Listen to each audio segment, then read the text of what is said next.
published, 12:21 EDT, April 11, 2019, updated, 2:07 EDT, April 12, 2019 Washington, AP. President Donald Trump's meeting with South Korean President Moon Jae-in comes amid uncertainty over whether the leader of North Korea is considering backing out of nuclear negotiations or restarting nuclear and missile tests.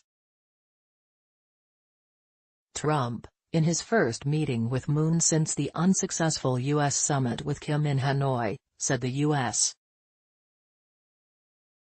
wants to keep economic sanctions in place to pressure Kim to denuclearize. But Trump said he retains good relations with Kim and didn't rule out a third summit or taking steps to ease food or other shortages in the repressive nation.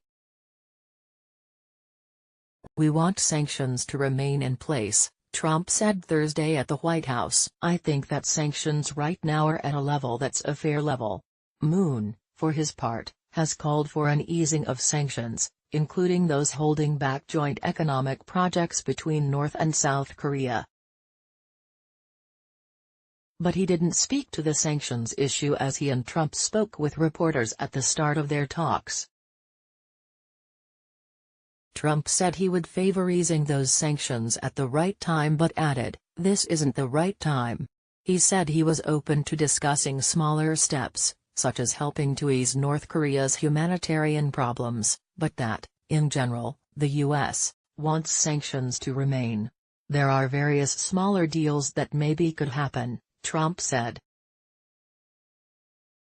President Donald Trump meets with South Korean President Moon Jae-in in the Oval Office of the White House, Thursday, April 11, 2019, in Washington. AP photo/Evan Vucci, "You could work out step-by-step pieces, but at this moment, we're talking about the big deal. The big deal is we have to get rid of the nuclear weapons." Negotiations on Pyongyang's nuclear program appear to be stalled, and there is uncertainty over whether Kim is considering backing out of talks or restarting nuclear and missile tests. The Korean Central News Agency on Thursday said that at a party meeting on Wednesday, Kim stressed self-reliance in his country to deal a telling blow to the hostile forces that go with bloodshot eyes, miscalculating that sanctions can bring North Korea to its knees.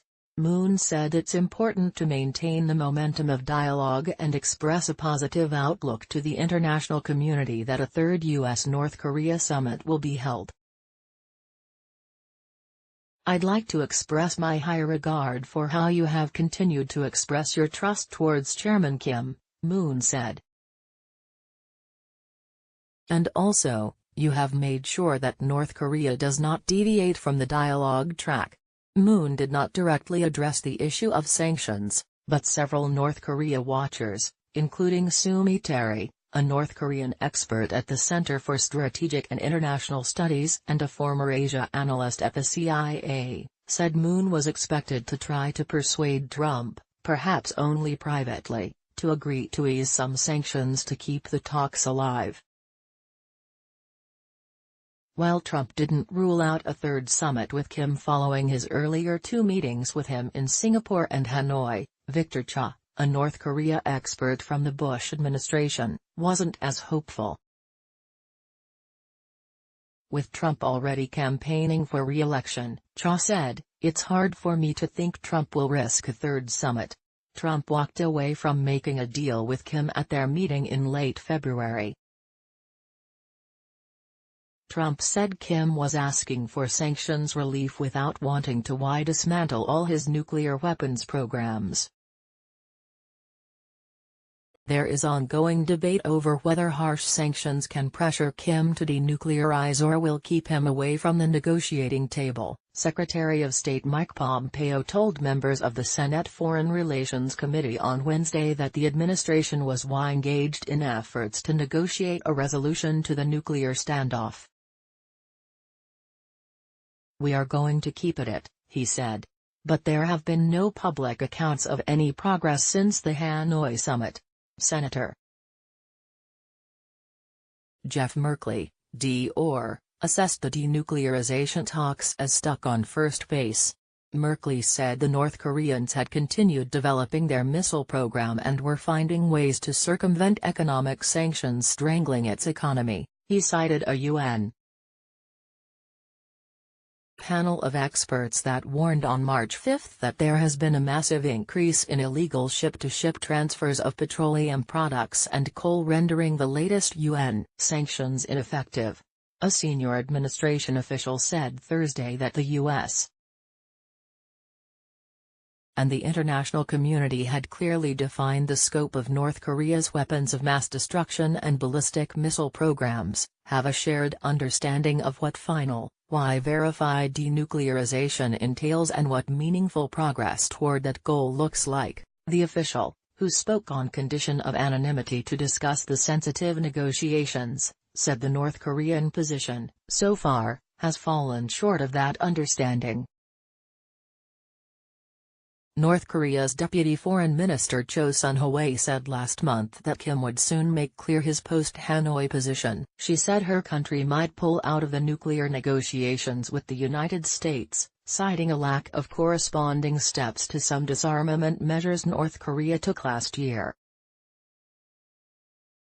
She also hinted that Kim was considering whether to continue the talks and his moratorium on nuclear and missile tests.